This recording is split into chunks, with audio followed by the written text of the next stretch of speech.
نحمده ونستعينه ونؤمن به ونتوكل عليه ونعوذ بالله من شرور أنفسنا ومن سيئات أعمالنا وأشهد أن لا إله إلا الله وحده لا شريك له وأشهد أن محمدا عبده ورسوله أرسله بالهدى ودين الحق ليظهره على الدين كله ولو كره المشركون. اللهم صل على محمد وعلى آل محمد كما صليت على إبراهيم وعلى آل إبراهيم إنك حميد مجيد. اللهم بارك على محمد وعلى آل محمد كما باركت على إبراهيم وعلى آل إبراهيم إنك حميد مجيد. أما بعد فإن خير الحديث كتاب الله وخير الهدي هدي محمد صلى الله عليه وسلم وشر الأمور محدثاتها وكل محدثة بدعة وكل بدعة ضلالة. أيها الأحبة أوصيكم بتقوى الله. أعوذ بالله من الشيطان الرجيم. بسم الله الرحمن الرحيم. وقل لعبادي يقول التي هي أحسن إن الشيطان ينزع بينهم إن الشيطان كان للإنسان عدوا مبينا.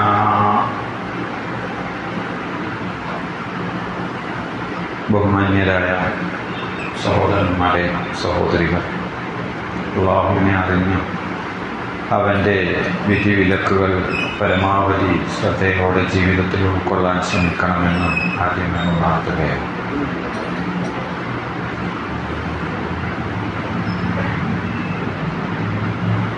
അമലു സാലിഹാത്ത് കൊണ്ട്, സൽക്കർമ്മങ്ങൾ കൊണ്ട് സമ്പന്നമാകേണ്ട നമ്മുടെ ജീവിതത്തിൽ വളരെ കുറച്ചൊക്കെ നമ്മൾ ചെയ്തു വെച്ചിട്ടുള്ളൂ എന്ന് നാം തിരിച്ചറിയുന്നുണ്ട്. അത് നഷ്ടപ്പെടാതിരിക്കുവാൻ, അഥവാ സാലിഹായ കർമ്മമെന്ന നിലയിൽ നാം ചെയ്ത നമ്മുടെ നന്മകൾ അത് അള്ളാഹുവിൻ്റെ അടുക്കൽ പ്രതിഫലം ലഭിക്കുന്ന നന്മകളായി തീരുവാൻ നാം ശ്രദ്ധിക്കേണ്ട ചില കാര്യങ്ങൾ കഴിഞ്ഞ ദിവസം സൂചിപ്പിക്കുകയുണ്ടായി. ശുദ്ധമായ നിയ്യത്തോടെ നിർവഹിക്കണം എന്ന്, പരലോകത്തു നിന്ന് അള്ളാഹുവിൻ്റെ പ്രതിഫലം പ്രതീക്ഷിക്കണമെന്ന്, അതേപോലെ അള്ളാഹുവിൻ്റെ റസൂൽ സല്ലല്ലാഹു അലൈഹി വസല്ലമയുടെ അധ്യാപന പ്രകാരമായിരിക്കണം നന്മകളെന്ന് ഒക്കെ നാം അന്ന് പറഞ്ഞു. ഇങ്ങനെയൊന്നുമല്ലാത്ത കർമ്മങ്ങൾ നമ്മൾ എത്ര നല്ല ഉദ്ദേശത്തോടെ നിർവഹിച്ചാലും അവ അള്ളാഹുവിൻ്റെ അടുക്കൽ സൽക്കർമ്മങ്ങളായി രേഖപ്പെടുത്തുകയില്ല. അവർ യുഹ്സിനൂന സുൻഅ, നന്മ ആണ് എന്ന് കരുതിക്കൊണ്ട് ചെയ്യുന്ന പലതും അവർക്ക് പരലോകത്ത് നഷ്ടപ്പെട്ടു പോകും എന്ന് നാം മനസ്സിലാക്കുകയുണ്ടായി. അതിൽ വളരെ പ്രാധാന്യത്തോടെ നമ്മൾ ശ്രദ്ധിക്കേണ്ട മറ്റൊരു കാര്യമാണ് നമ്മുടെ അമലിൻ്റെ ഫലം, നമ്മുടെ കർമ്മങ്ങളുടെ ഫലം നമുക്ക് അനുഭവിക്കാൻ കഴിയാതിരിക്കുന്ന ദുരവസ്ഥക്ക് ഏറ്റവും പ്രധാനപ്പെട്ട ഒരു കാര്യം മറ്റുള്ളവർക്ക് നേരെയുള്ള നമ്മുടെ സമീപനങ്ങളിലെ പ്രശ്നങ്ങളാണ്. അൽ മുസ്ലിമു മൻ സലിമൽ മുസ്ലിമൂന മിൻ ലിസാനിഹി വയദിഹി എന്നൊരു പ്രവാചക വചനം നമുക്ക് കാണാം. ഒരാൾ ശരിയായ മുസ്ലിം ആകുന്നത് മറ്റുള്ള മുസ്ലിങ്ങൾ അവരുടെ കൈകളിൽ നിന്നും നാവുകളിൽ നിന്നുമുള്ള ഉപദ്രവങ്ങളിൽ നിന്നും സുരക്ഷിതരാകുമ്പോഴാണ് എന്ന്. ഇവിടെ മുസ്ലിം എന്ന് പറഞ്ഞാൽ നമ്മൾ പറയുന്ന അള്ളാഹുവിൽ വിശ്വസിച്ച് ഷഹാദത്ത് ചൊല്ലി നമസ്കരിച്ച് നോമ്പ് നോറ്റ് നടക്കുക എന്നുള്ള ആ ഒരർത്ഥത്തിൽ മാത്രമല്ല, സുരക്ഷിതനായവൻ എന്നൊരു വിശാലമായ കാഴ്ചപ്പാടോടുകൂടിയാണ്. ഈ ദുനിയാവിലും പരലോകത്തും സുരക്ഷിതനായി മാറണമെങ്കിൽ അവൻ്റെ നാവിൻ്റെയും അവൻ്റെ കൈകാലുകളുടെയും ഒക്കെ ഉപദ്രവങ്ങളിൽ നിന്ന് മറ്റുള്ളവർ സുരക്ഷിതരായിരിക്കണം എന്ന്. ഞാൻ സൂചിപ്പിച്ചൊരു വചനമുണ്ട്, മനിൽ മുഫ്ലിസ്. റസൂലുള്ളാഹി സ്വല്ലല്ലാഹു അലൈഹി വസല്ലം സഹാബത്തിനോട് ചോദിക്കുന്നുണ്ട്, ആരാണ് പാപ്പൻ? അപ്പോൾ ഞങ്ങളുടെ കൂട്ടത്തിൽ വെള്ളിയും സ്വർണവും ഒന്നുമില്ലാത്ത ആളുകളാണ് പാപ്പർ എന്ന് വിശദീകരിച്ചപ്പോൾ റസൂലുള്ളാഹി തിരുത്തി പറയുന്നുണ്ട്, അല്ല, അള്ളാഹുവിൻ്റെ അടുക്കൽ പാപ്പർ എന്ന് പറഞ്ഞാൽ അവൻ കുറേയേറെ കർമ്മങ്ങൾ, സൽക്കർമ്മങ്ങൾ അനുഷ്ഠിച്ചിട്ടുണ്ട്. പക്ഷെ അവൻ കുറെ ആളുകളെ ഉപദ്രവിച്ചിട്ടുണ്ട്. പരലോകത്ത് അള്ളാഹുവിന്റെ വിചാരണക്ക് മുമ്പിൽ കൃത്യമായ, ക്ലിഷ്ടമായ, നിഷ്കർഷമായ ആ കണക്കുകൾ ബോധിപ്പിക്കുമ്പോൾ ആ ചെയ്തു വെച്ച നന്മകൾ അവൻ ചെയ്തു വെച്ച തിന്മയെ മറികടക്കുന്ന വിധത്തിൽ ഉണ്ടായിത്തീരുകയും അവൻ ആർക്കൊക്കെയാണോ ഉപദ്രവങ്ങൾ ഏൽപ്പിച്ചത് ആ ആളുകളിലേക്ക് അവന്റെ നന്മകളുടെ പ്രതിഫലം എടുത്തു കൊടുത്തു. അവസാനം അതും തീരുന്ന ഘട്ടത്തിൽ അവൻ ചെയ്ത തിന്മ ഇവന്റെ മേലേക്ക്, ഈ നല്ല മനുഷ്യന്റെ മേലേക്ക് എടുത്തു വെക്കുന്നൊരു ഘട്ടമുണ്ട്. അതാണ് പാപ്പരായ അവസ്ഥ. ഞാൻ കുറെ നമസ്കരിച്ചു, നോമ്പ് നോറ്റു, ദാനധർമ്മങ്ങൾ നിർവഹിച്ചു, പക്ഷെ അതോടൊപ്പം ഞാൻ ചില ആളുകളെ നാവുകൊണ്ട് ഉപദ്രവിച്ചു, കൈകൊണ്ട് ശല്യപ്പെടുത്തി. പരലോകത്ത് ആ മനുഷ്യൻ അള്ളാഹുവിന്റെ മുമ്പിൽ പരാതിയുമായി വരുമ്പോൾ എൻ്റെ നമസ്കാരത്തിന്റെ പ്രതിഫലം, എൻ്റെ സദഖയുടെ പ്രതിഫലം, എൻ്റെ തഹജ്ജുദിന്റെ പ്രതിഫലം ഇതെല്ലാം എടുത്ത് ആ ഉപദ്രവിക്കപ്പെട്ട മനുഷ്യന് പ്രതിഫലമായിക്കൊണ്ട്, പ്രായശ്ചിത്തമായിക്കൊണ്ട് അള്ളാഹു നൽകുക. എന്നിട്ട് അതും തികയാത്തിടത്തേക്ക് അവൻ ചെയ്ത തിന്മ ഇവന്റെ മേലേക്ക് ചാർത്തുക. ഇതിലേറെ വലിയ പാപ്പരാകുന്ന അവസ്ഥ വേറെ എന്താ? അള്ളാഹു നമ്മളെവരെയും ആ ഒരു ദുരിതത്തിൽ നിന്ന് രക്ഷപ്പെടുത്തുമാറാകട്ടെ. അപ്പൊ അതിൽ റസൂലുള്ളാഹി പറഞ്ഞത് രണ്ടെണ്ണമാണ്. ഒന്ന്, കയ്യിൽ നിന്നും അതുപോലെ നാവിൽ നിന്നുമുള്ള ഉപദ്രവത്തിൽ നിന്ന് രക്ഷപ്പെടുക. കയ്യിന്റെ ഉപദ്രവം നമുക്കറിയാം,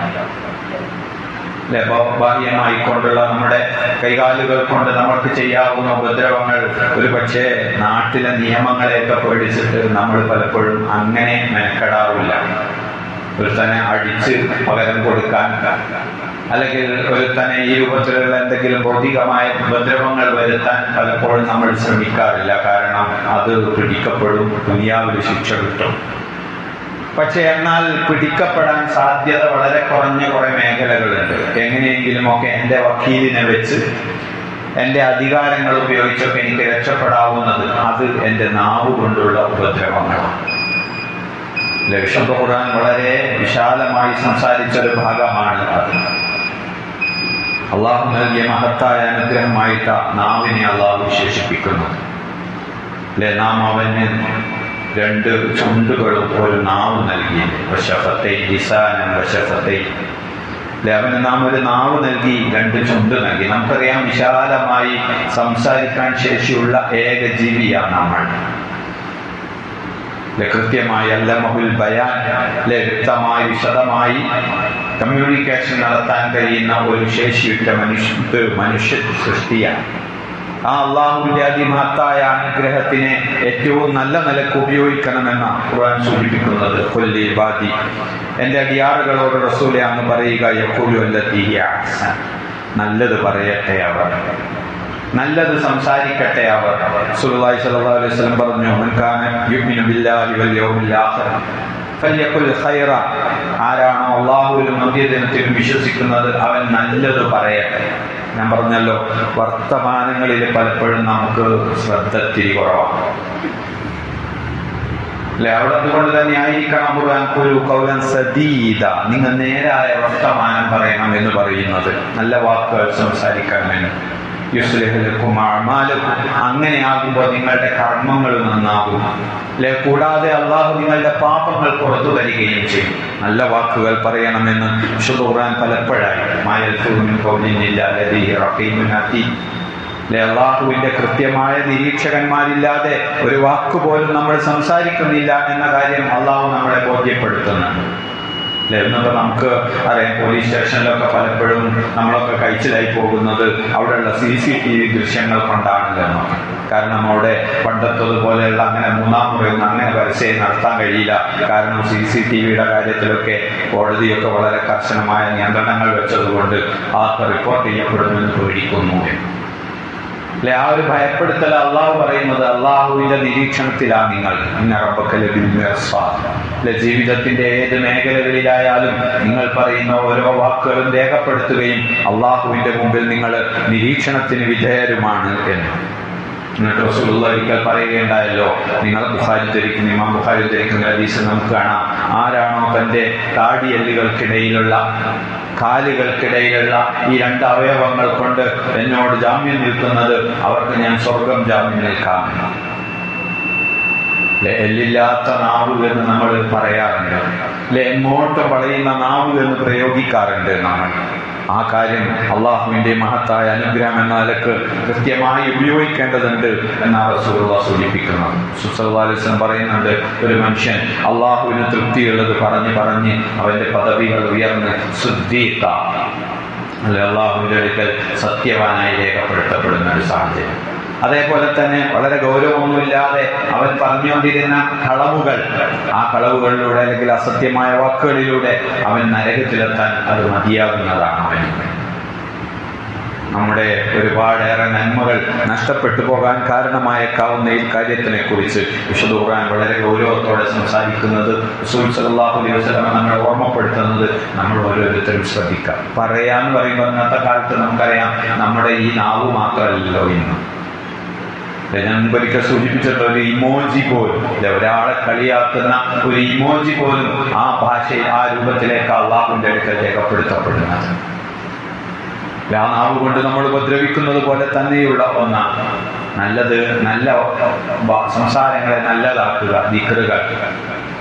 അതിന്റെ മഹത്വം റസൂലുള്ളാഹി സൂചിപ്പിക്കുന്നുണ്ട്. ഞാൻ ഇപ്പോഴത് വിശദീകരിക്കുന്നില്ല.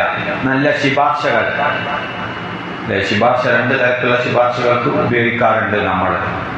ഒരു പ്രശ്നക്കാരനെ അതിൽ നിന്ന് രക്ഷപ്പെടുത്താൻ വേണ്ടി, അല്ലെങ്കിൽ അവൻ ചെയ്ത കള്ളങ്ങളെ, അവൻ ചെയ്ത അന്യായങ്ങളെ ന്യായീകരിക്കാൻ വേണ്ടി ശുപാർശ ചെയ്തു പോകാറുണ്ട് നമ്മൾ. എന്നാൽ റസൂലുള്ളാഹി പറഞ്ഞു, ഒരു നല്ല കാര്യത്തിന് നിങ്ങൾ ശുപാർശ നടത്തുകയാണെങ്കിൽ അത് അല്ലാഹുവിന്റെ അടുക്കൽ നിങ്ങൾക്ക് മഹത്തായ പുണ്യത്തിന് കാരണമായി തീരുമെന്ന്. അതേപോലെ തന്നെ സദുപദേശങ്ങൾ, ഒരു വിശ്വാസി എന്ന നിലയ്ക്ക് നമുക്ക് നിർബന്ധമായ ബാധ്യതയാണ് സദുപദേശം നിർവഹിക്കുക എന്നത്. ആളുകൾക്ക് നല്ല ഉപദേശങ്ങൾ നൽകുക, അത് ആരോടായിരുന്നാലും. അതേപോലെ തന്നെ നന്ദി പറയുക. ആളുകൾ നന്മകൾ ചെയ്തു വരുമ്പോൾ അവർക്ക് നന്ദിയുടെ സംസാരങ്ങൾ, ജസാക്കല്ലാഹു ഖൈറ, അള്ളാഹു താങ്കൾക്ക് നന്മ നൽകട്ടെ, പ്രതിഫലം നൽകട്ടെ എന്ന് നല്ല വാക്കുകൾ പറയുക. ഇതൊക്കെ അള്ളാഹു ആവശ്യപ്പെട്ട നന്മകളാണ്. എന്നാൽ നമുക്ക് കുറേ അന്യായങ്ങൾ കേൾക്കേണ്ടി വരുന്നുണ്ട് ഈ ദുനിയാവിൽ. അത് സ്വാഭാവികമായി ദുനിയാവിലുണ്ടാകും. കാരണം അന്യായങ്ങൾ കേൾക്കാത്ത ലോകം സ്വർഗമാണെന്നാണ് ഖുർആൻ പറഞ്ഞത്.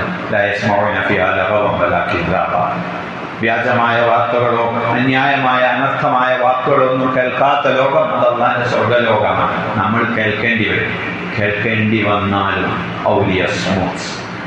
വിശ്വാസി എന്ന നിലക്ക് നമ്മുടെ ബാധ്യത എന്താ? വാപ്പാനെ പറഞ്ഞാൽ വാപ്പാനെയും വല്യപ്പനെയും കൂടി ചേർത്തി പറയലല്ല, മിണ്ടാതിരിക്കണം. ഒന്നുകിൽ ഖൈർ, നല്ലത് പറയാൻ കഴിയുമെങ്കിൽ പറയാം, ഇല്ലെങ്കിൽ മിണ്ടാതിരുന്നേക്കുക. കഴിയുന്നുണ്ടോ നമുക്ക്? നമുക്ക് ചിലപ്പോഴൊക്കെ അതൊക്കെ അതിനർത്ഥം വലിപ്പുണ്ടോ? സുബ്ഹാനല്ലാഹ് എണ്ണിയ കണക്ക് നമ്മളെ കയ്യിലുണ്ട്. കാരണം നമ്മൾ എണ്ണം വെച്ചിട്ട് യന്ത്രം വെച്ചിട്ടൊക്കെ ആണല്ലോ ദിക്റല്ലേ. അൽഹംദുലില്ലാഹ് പറഞ്ഞതിന്റെ കണക്ക് നമ്മളെ കയ്യിലുണ്ട്. ഒരു ദിവസം എത്ര എണ്ണം പറഞ്ഞു എന്നുള്ള കണക്ക് നമ്മളെ കയ്യിലുണ്ട്. കാരണം കണക്കിനെ നമ്മൾ പറയുന്നുള്ളൂ. പറയേണ്ട ഒരുപാട് സന്ദർഭമുണ്ട്, പക്ഷെ നമ്മൾ പറയാറില്ല. എന്നാൽ നമ്മൾ ഇങ്ങനെ പറഞ്ഞ അന്യായമായ വാക്കുകൾ എത്ര ഉണ്ട്? വല്ല കണക്കുണ്ടാവും. അന്യായമായി നമ്മൾ നൽകിയ സംസാരങ്ങൾ, ഇന്നൊരു ദിവസം എടുത്തു നോക്കി, ഇന്ന് രാവിലെ നേരെ പോയതിനു ശേഷം എത്ര വാക്കുകൾ പറഞ്ഞു. നമുക്കറിയാം ഓരോ വാക്കിനും വില ഉണ്ടല്ലോ. ഇപ്പൊ നമ്മൾ ഒരു കമ്പ്യൂട്ടറിലൊക്കെ ഒരു മാറ്റർ അടിച്ചുണ്ടാക്കുകയാണെങ്കിൽ ഇത്ര വേർഡ്സ് ആയാലും നമ്മളൊരു എക്സാമിന് വേണ്ടിയിട്ട് ഒരു എസ്സേ കൊടുക്കണമെങ്കിൽ ഇത്ര വേർഡ്സ് കവിയാൻ പാടില്ലെന്ന് പറയും. ഒരു ലേഖന മത്സരത്തിലേക്ക്, ഒരു കഥാ മത്സരത്തിലേക്ക് ഇത്ര വാക്കുകളെ ഉണ്ടാകാവൂ എന്ന് പറയും. അങ്ങനെ വെറുതെ ഒന്ന് ആലോചിച്ച് നോക്കി, നമ്മുടെ ജീവിതത്തിലെ നന്മകളുടെ വാക്കുകൾ എത്ര ഉണ്ടാവും. ഈ വാക്കുകൾ പലപ്പോഴും മനുഷ്യരുടെ അഭിമാനത്തിനെ ചോദ്യം ചെയ്യുന്നവയാണ്. അഭിമാനത്തിന് ഇസ്ലാം നൽകുന്ന വില ഭയങ്കരമാണ്. റസൂലുള്ളാഹി പറഞ്ഞൊരു അതിന് നൽകിയൊരു മനോഹരമായ രൂപമുണ്ട് അല്ലെ. കഅബയോടൊക്കെയാണ് റസൂലുള്ളാഹി സൂചിപ്പിക്കുന്നത്. ദുൽഹജ്ജ് മാസത്തിൽ അറഫ ദിനത്തിൽ കഅബ ആ ദിവസത്തോട്, ആ സമയത്തോട്, ആ സന്ദർഭത്തോടെല്ലാം മഹത്വപ്പെടുത്തിക്കൊണ്ടാണ് ഒരു മനുഷ്യന്റെ അഭിമാനത്തിനെ അള്ളാഹു പറയുന്നത്. നമ്മളൊക്കെ ഒരു സോഷ്യൽ മീഡിയ, സാമൂഹിക മാധ്യമത്തിൽ വല്ലാതെ ഇടപഴകുന്ന കാലത്താണ്, ലോകത്താണ്. പണ്ടൊക്കെ നമുക്ക് ഏതെങ്കിലും പുഴക്കോലായിലുള്ള ഒരു ബെഞ്ചോ അല്ലെങ്കിൽ പള്ളിയിലെ പുറത്തിട്ട കസേരയോ ഇതൊക്കെ ആയിരുന്നു ഇങ്ങനത്തെ വർത്താനങ്ങൾക്കെങ്കിൽ ഇന്ന് നമ്മൾ നടക്കുന്നോട്ട് കൂടെയൊക്കെ ഈ സംവിധാനം ഉണ്ടല്ലോ നമ്മുടെ കൂടെ. മറ്റുള്ളവർക്ക് മേലേക്ക്, അവരുടെ അഭിമാനത്തിന് മേലേക്ക് തുറന്നു വെച്ച നമ്മുടെ ഒരുപാട് വല്ലാത്ത വാക്കുകൾ. അറബിയിൽ ഒരു കവിതയുണ്ട് അല്ലെ, നാവ് കൊണ്ടുള്ള വാളുകൊണ്ടുള്ള മുറിവ് മായ്ക്കപ്പെടും, നാവ് കൊണ്ടുള്ള മുറിവ് മായ്ക്കപ്പെടില്ല എന്ന ആശയം അല്ലെ. ഇപ്പോഴും നമുക്കറിയാം ചിലതൊക്കെ നീണ്ടു നിൽക്കുന്ന, പതിറ്റാണ്ടുകൾ നീണ്ടു നിൽക്കുന്ന ചില പിണക്കങ്ങൾക്കൊക്കെ കാരണം ഉള്ളിൻ്റെ ഉള്ളിലെന്നോ അന്ന് കോറിയിട്ട ഒരു വാക്കിന്റെ വേദന. അതിപ്പോ അതിനകത്തുണ്ടോ എന്ന് നമ്മൾ ചോദിക്കുന്നുണ്ട്. റസൂലുള്ളാഹിന്റെ മുമ്പിൽ ഇങ്ങനെ ചോദിച്ച സന്ദർഭം വിശുദ്ധ ഖുർആൻ പറയുന്നുണ്ടല്ലോ. ആയിഷ ബീവിയുമായി ബന്ധപ്പെട്ട ഒരു ആരോപണത്തിന്റെ വിഷയത്തിൽ തഹ്സബൂനഹു ഹയ്യിനൻ, നിങ്ങളത് അതിനകത്തൊക്കെ ഉണ്ട്, ഞങ്ങൾ അങ്ങനെ എന്തോ പറഞ്ഞിരിക്കുന്നു എന്നൊക്കെയാണ് നിങ്ങൾ കരുതുന്നത്. ഇൻദല്ലാഹി അളീം എന്നാൽ പഠിച്ചെടുത്തത് ഭയാനകമാണ്. വളരെ ഗൗരവത്തോടെയാണ് അള്ളാഹു അതിനെ കഴിയപ്പെടുത്തുന്നത്. സൂറത്തുൽ ഹുമസ നമ്മളൊക്കെ സ്ഥിരം കാണാതെ പഠിച്ചോടിക്കൊണ്ടിരിക്കുന്ന സൂറത്ത്. ആ ഒരു സൂറത്ത് തന്നെ അതിനുള്ളതാണ്. വൈലുല്ലിക്കുല്ലി ഹുമസത്തിൽ ഹുമസ.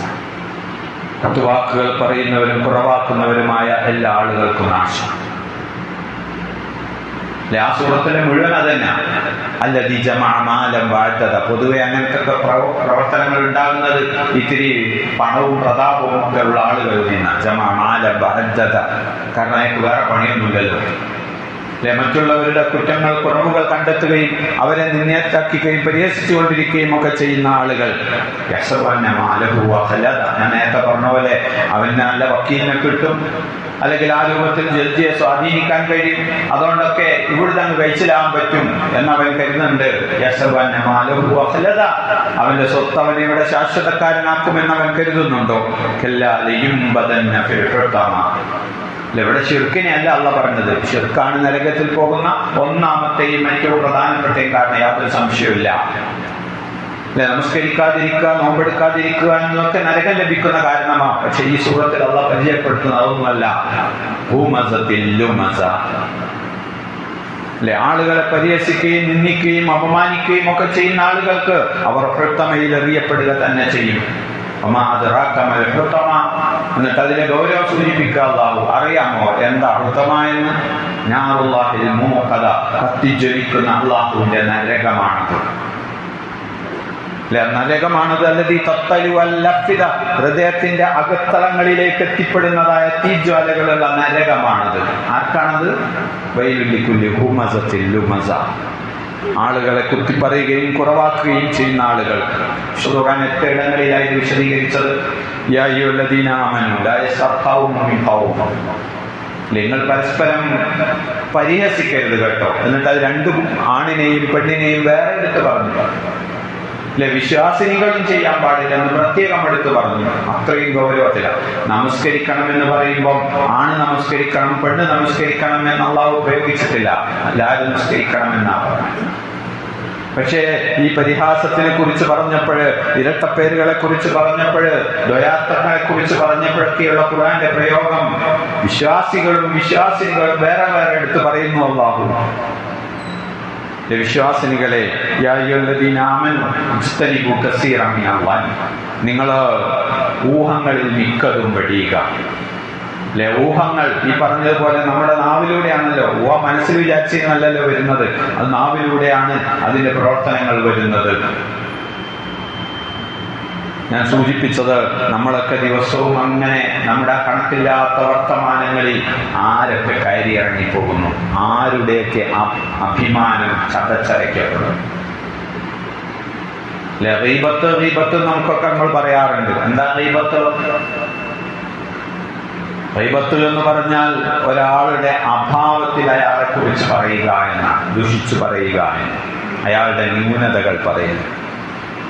ഉള്ളതായിരിക്കും, ഇല്ലാത്തത് നമ്മൾ പലപ്പോഴും ന്യായം പറയലാണ്. ഞാൻ ഇല്ലാത്തതൊന്നും പറഞ്ഞില്ലല്ലോ, പക്ഷെ അവനിലുള്ള കാര്യം അത് മറ്റൊരാൾ അറിയാൻ അവൻ ഇഷ്ടപ്പെടുന്നില്ല എങ്കിൽ അത് പറയുന്നതിനാ ഗീബത്ത് എന്ന് പറയുന്നത്.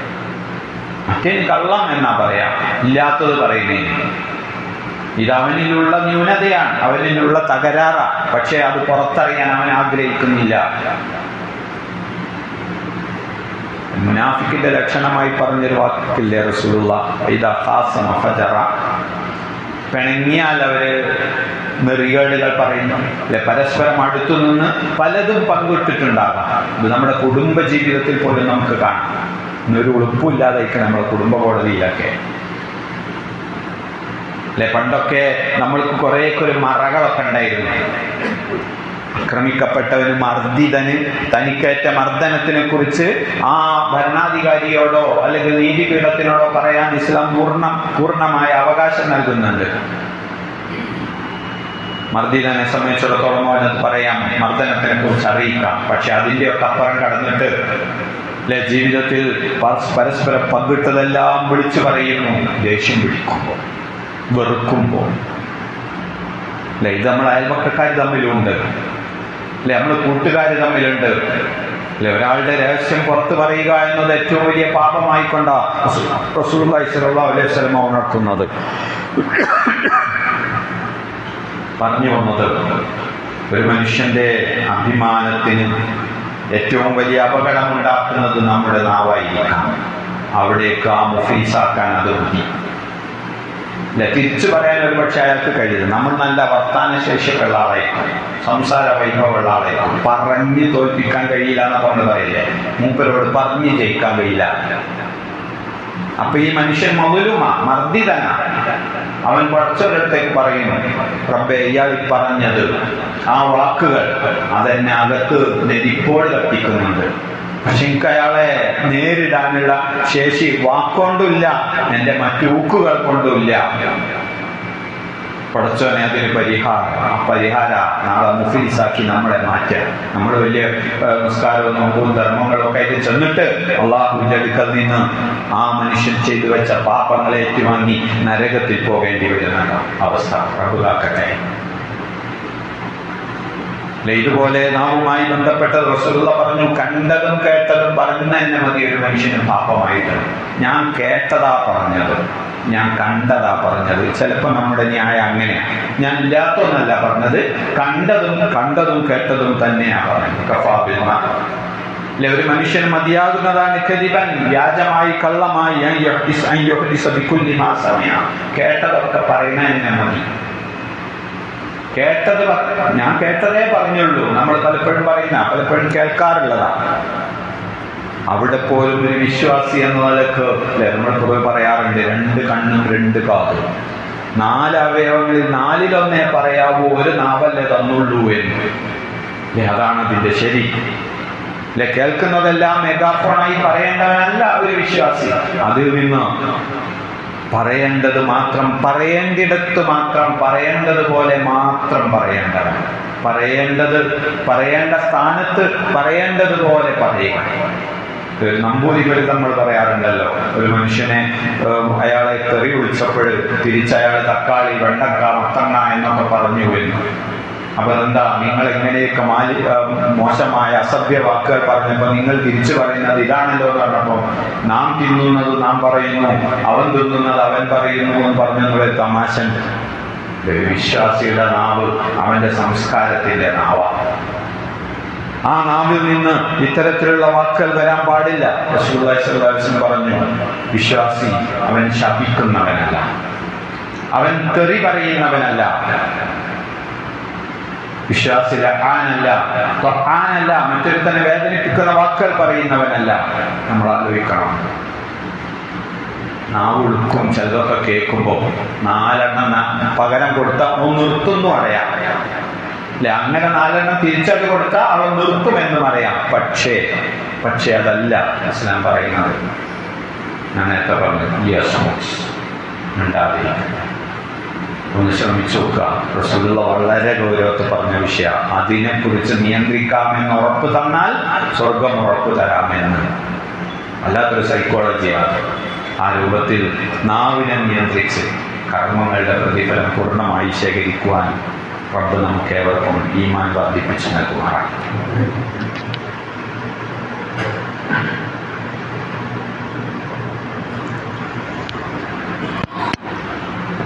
അൽഹംദുലില്ലാഹ് വസ്സലാത്തു വസ്സലാമു അലാ റസൂലില്ലാഹ് വഅലാ ആലിഹി വസഹ്ബിഹി അജ്മഈൻ.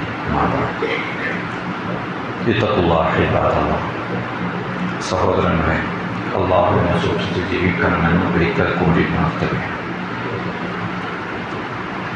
ആകെ വക്കും പൊട്ടുമൊക്കെയായ കുറഞ്ഞ നന്മകളുമായി ജീവിക്കുന്ന നമുക്ക് നാളെ അള്ളാഹുവിൻ്റെ വിചാരണ കോടതിയിലെത്തുമ്പോൾ ആ ചെയ്തു വെച്ച നന്മകൾക്ക് പോലും പ്രതിഫലം കിട്ടാതെ പോയേക്കാവുന്ന ഗൗരവകരമായ അവസ്ഥയെക്കുറിച്ചാണ് നാം ആലോചിച്ചു കൂടിയിരുന്നത്. നമ്മളൊക്കെ വളരെ കഷ്ടപ്പെട്ട് പ്രയാസപ്പെട്ട് ചെയ്ത നമ്മുടെ നന്മകൾ അത് നമുക്ക് നഷ്ടപ്പെട്ടു പോകാനുണ്ടാകുന്ന ഏറ്റവും പ്രധാനപ്പെട്ട ഒരു കാരണം മറ്റുള്ളവരെ നാവുകൊണ്ട് ഉപദ്രവിക്കുന്നതാണ് എന്നാണ് ഇന്ന് പറഞ്ഞതിൻ്റെ ചുരുക്കം. അതോടൊപ്പം നമ്മുടെ സംസാരത്തിൻ്റെ രീതിയെക്കുറിച്ചും ഖുർആൻ ഉണർത്തുന്നു. നിങ്ങൾ മാന്യമായി അല്ലെങ്കിൽ മിതമുള്ള ശബ്ദമാക്കൊണ്ട് സംസാരിക്കാം. ലുക്മാൻ അലൈഹിസ്സലാം മകന് നൽകുന്ന ഉപദേശമായി ഖുർആൻ സൂചിപ്പിക്കുന്നുണ്ടല്ലോ, നിങ്ങൾ ഏറ്റവും വഖ്സിദ് ഫീ മശീഖ്, നടത്തം മിതത്വമാക്കുക, വഗ്ളുദ് മിൻ സൗതിക്, ശബ്ദം താഴ്ത്തുക, ഇന്ന അൻകറൽ അസ്വാതി ലസൗതുൽ ഹമീർ.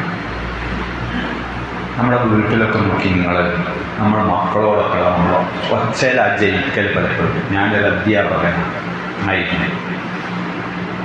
പലപ്പോഴും കുട്ടികളെ മുമ്പിൽ നമ്മൾക്ക് ജയിക്കാനുള്ളത് നമ്മുടെ നാവാണ്. ഒച്ചക്കെട്ട് ജയിക്കുക. ഒരു വാപ്പ അങ്ങനെ ജയിക്കാൻ ശ്രമിക്കുന്നു, ഉമ്മ അങ്ങനെ ജയിക്കാൻ ശ്രമിക്കുന്നു. അവിടെയൊക്കെയാണ് ഖുർആൻ കാര്യം നടത്തുന്നത്. അല്ലേ? ലുക്മാൻ അലൈഹിസ്സലാം തൻ്റെ കൊച്ചുമോനെ സംസ്കാരം പഠിപ്പിക്കുക. മോനെ, നീ സംസാരത്തിൽ ശബ്ദം മിതത്വമുള്ളതാക്കണം. ഏറ്റവും മോശം ശബ്ദം കഴുതയുടേതാണ്. കഴുതനെ അപമാനിച്ചതല്ല അള്ളാഹുവിൻ്റെ ഒരു ആദരണീയ സൃഷ്ടി തന്നെയാണ് കഴുതയും. പക്ഷെ അതിൻ്റെ ആ ശബ്ദത്തിനുണ്ടാകുന്ന ആ വാക്കിനെ കുറിച്ച് മുഫസ്സിറുകൾ വ്യത്യസ്ത അഭിപ്രായങ്ങൾ പറഞ്ഞിട്ടുണ്ട്. കഴുത എന്നല്ല എന്നൊക്കെ അതിന് വ്യാഖ്യാനം പറഞ്ഞവരുണ്ട്. മിക്ക മുഫസ്സിറുകൾ നൽകിയ ഒരു ആശയമാണ് ഇത്. ആ അരോചകമായ, കേൾക്കാൻ ഇമ്പമില്ലാത്ത ശബ്ദം എന്ന അർത്ഥത്തിലാണ്. അല്ലാതെ കഴുത മോശം ശബ്ദം ഉണ്ടാക്കുന്നത് കഴുതന്റെ തകരാറുള്ളതല്ലോ. അപ്പൊ ഞാൻ പറഞ്ഞു വന്നത്, അങ്ങനെ ഒച്ചട്ട് കയർക്കരുത്. എവിടത്തിൽ പോലും ദിക്റിൽ പോലും റസൂലുള്ളാഹി പറഞ്ഞില്ലേ, ഒരു യുദ്ധയാത്രയിൽ സഹാബികൾ ആവേശത്തോടെ ഉറക്ക തെക്കുബീറും തഹ്ലീലൊക്കെ അങ്ങനെ ചൊല്ലിയപ്പം റസൂലുള്ളാഹി പറഞ്ഞല്ലോ, ശബ്ദം താഴ്ത്തിക്കളി. നിങ്ങൾ കാതുപൊട്ടനായ ഒരാളോടൊന്നല്ല പറയുന്നത്. ഒരു ദിക്റാണെങ്കിൽ പോലും, ഒരു വാളാണെങ്കിൽ പോലും അത് മറ്റുള്ളവർക്ക് പ്രയാസമുണ്ടാക്കുന്ന ശബ്ദത്തിലാകരുത്. അപ്പൊ ആ ശബ്ദത്തിൽ പാലിക്കേണ്ട ഒരു മര്യാദയാണ് റസൂലുള്ളാഹി സൂചിപ്പിച്ചത്. പിന്നെ നമ്മുടെ നേതൃത്വത്തിന് മുമ്പിലാവുമ്പോൾ അതും ശ്രദ്ധിക്കാൻ പറയുന്നുണ്ട്. ഇപ്പൊ നമ്മുടെ മീറ്റിങ്ങുകളിലൊക്കെ റസൂലിന്റെ ശബ്ദത്തിന് മേലെ നിങ്ങളുടെ ശബ്ദം ഉയർത്തരുത്. ആ ആയത്ത് റസൂലുള്ളാഹിയുമായി സംസാരിക്കുന്ന മുനാഫിക്കുകളെ പരാമർശിച്ചുകൊണ്ട് വന്നതാണ്. പക്ഷെ അതിന്റെ വിശദീകരണത്തിൽ മുഫസ്സിറുകൾ വിശദീകരിക്കുന്നുണ്ട്, നേതൃത്വത്തിനോട്, ഇമാറത്തിനോട് സംസാരിക്കുമ്പോൾ കയർക്കരുത്. ശരിയാണ്, പള്ളി കമ്മിറ്റിയുടെ ഭാരവാഹികൾ അല്ലെങ്കിൽ ഒരു ഇസ്ലാമിക സംഘടനയുടെ ഉത്തരവാദപ്പെട്ട ആളുകളുടെ ഭാഗത്തു നിന്നുള്ള വീഴ്ചയാണ്. അത് ഒച്ചട്ട് ജയിക്കാനല്ല സംസാരിക്കേണ്ടത്, കാര്യം പറഞ്ഞ് ബോധ്യപ്പെടുത്താൻ. പരാശ്യത്തിലാവുമ്പോൾ പറ്റുമല്ലോ, അല്ലേ? പള്ളിയിലല്ലേ പാടില്ല എന്നതല്ല, അതെവിടെയും പാടില്ലെന്നാണ്. അല്ലെ? ഇങ്ങനെ ഇസ്ലാമികമായ മര്യാദകളോടെ നമ്മുടെ നാവിനെ നിയന്ത്രിക്കുക, അങ്ങനെ വിജയം ഭരിക്കാൻ ശ്രമിക്കുക. അള്ളാഹു അനുഗ്രഹിക്കുമാറാകട്ടെ. ഇന്ന് രണ്ടാമത്തെ വെള്ളിയാഴ്ചയാണ്.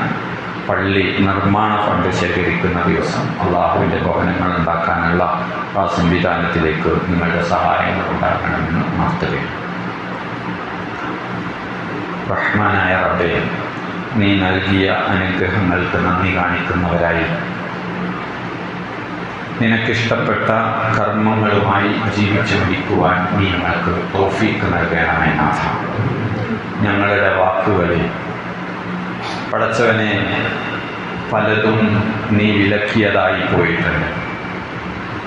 അതിൽ ഞങ്ങളുടെ വീഴ്ചകൾ നീ പുറത്തു മാപ്പാക്കി തരണമേ റബ്ബേ. അവയെല്ലാം നിയന്ത്രിക്കുവാൻ, നീ നൽകിയ ആ ചുണ്ടും നീ നൽകിയ നാവുമൊക്കെ നീ ആവശ്യപ്പെട്ടതുപോലെ ഉപയോഗിക്കുവാനുള്ള ഈമാൻ നൽകി നീ ഞങ്ങളുടെ മനസ്സിനെ ബലപ്പെടുത്തണമേ റബ്ബേ. പഠിച്ചവനെ, ജീവിതത്തിൽ വേറെയും ഒരുപാട് വീഴ്ചകളുണ്ടായിട്ടും റഹ്മാനായ റബ്ബേ, ഗഫൂറായ നാഥ, ഞങ്ങളുടെ വീഴ്ചകൾ നീ പുറത്തു മാപ്പാക്കി തരണമേ. ഞങ്ങൾ ചെയ്തു വെച്ച ചെറിയ ചെറിയ നന്മകൾ റഹ്മാനായ റബ്ബേ, അവയൊന്നും പ്രതിഫലം നഷ്ടപ്പെടാതെ പൂർണ്ണ സൽക്കർമ്മങ്ങളായി നീ ഞങ്ങൾക്ക് നൽകി ഞങ്ങളെ ബഹുമാനിക്കണമേ നാഥ. പഠിച്ചവനെ, നീ നിന്റെ ദേഷ്യമുള്ള ആളുകൾക്ക് നൽകുന്ന നരകത്തിൽ നിന്ന് നീ ഞങ്ങളെയും കാത്തുരക്ഷിക്കണമേ റബ്ബേ. പഠിച്ചവനെ, ഞങ്ങളിൽ നിന്നും മരണപ്പെട്ടു പോയ ഞങ്ങളുടെ പ്രിയപ്പെട്ട സത്യവിശ്വാസികൾ, അതിന് ഞങ്ങളുടെ മാതാപിതാക്കളുണ്ട്, ഇണകളും മക്കളുമുണ്ട്, ഉസ്താദുമാരും മറ്റു സഹോദര മുസ്ലിങ്ങളുമുണ്ട്. ഗഫൂറായ റബ്ബേ, നീ അവർക്കൊക്കെ പുറത്തു കൊടുക്കുകയും അവരുടേതായ ബർസത്തിയായ ജീവിതം സ്വർഗീയമാക്കി നൽകുകയും ചെയ്യണമേ റബ്ബേ. പഠിച്ചവനെ, എല്ലാ നന്മകളിലൂടെയും ജീവിക്കുവാനും എല്ലാ തിന്മകളിൽ നിന്നും അകന്നു നിൽക്കുവാനുമുള്ള സാഹചര്യങ്ങൾ നൽകി നീ ഞങ്ങളോട് കരുണ കാണിക്കണമേ റബ്ബേ. പഠിച്ചവനെ, ഞങ്ങളുടെ ജീവിതത്തിൽ പലതരത്തിലുമുള്ള പ്രയാസങ്ങൾ അനുഭവിക്കുന്നവരുണ്ട്. രോഗം കൊണ്ട്, സാമ്പത്തികമായി, ദാമ്പത്യ ജീവിതത്തിൽ, അങ്ങനെ പല മേഖലകളിലും റഹ്മാനായ റബ്ബേ, നീയാണ് എല്ലാറ്റിനും പരിഹാരം നൽകാൻ ശേഷിച്ചവൻ. അത്തരത്തിലുള്ള എല്ലാ പ്രയാസങ്ങൾക്കും നീ ആശ്വാസം നൽകണമേ നാഥ. പഠിച്ചവനെ, നിന്റെ റഹ്മത്താണ് മഴ. നിന്റെ ആ കാരുണ്യമില്ല എങ്കിൽ ഞങ്ങളാകെ ദുരിതത്തിലും പ്രയാസത്തിലുമാകും റബ്ബേ. ആ മഴ നീ ഞങ്ങൾക്ക്, ഞങ്ങളുടെ സമൂഹത്തിന് കഷ്ടപ്പാടും ശിക്ഷയുമാകാത്ത വിധത്തിൽ ഞങ്ങൾക്ക് അനുഗ്രഹമാക്കി നൽകണമേ റബ്ബേ. പഠിച്ചവനെ, ആ മഴ കൊണ്ട്, അതുപോലുള്ള പ്രകൃതി പ്രതിഭാസങ്ങൾ കൊണ്ട് ഞങ്ങൾക്കുണ്ടായ എല്ലാ വിപത്തുകളിൽ നിന്നും ഞങ്ങൾക്ക് പെട്ടെന്ന് മോചനം നൽകണമേ നാഥ. ആ രംഗങ്ങളിലൊക്കെ മരണപ്പെട്ടു പോയ സത്യവിശ്വാസികൾക്ക് നാഥ, നീ ഷഹാദത്തിൻ്റെ പ്രതിഫലം നൽകണമേ റബ്ബേ. പഠിച്ചവനെ, അങ്ങനെയുള്ള എല്ലാ മുസീബത്തുകളിൽ നിന്നും പരീക്ഷണങ്ങളിൽ നിന്നും നീ ഞങ്ങളെവരെയും കാത്തുരക്ഷിക്കണമേ റബ്ബേ. ربنا تقبل منا إنك أنت السميع العليم وتب علينا إنك أنت التواب الرحيم واغفر لنا يا غافر المذنبين. ربنا أعز الإسلام والمسلمين. ربنا هب لنا من أزواجنا وذرياتنا قرة أعين واجعلنا للمتقين إماما. ربنا ظلمنا أنفسنا وإن لم تغفر لنا وترحمنا لنكونن من الخاسرين. ربنا آتنا في الدنيا حسنة وفي الآخرة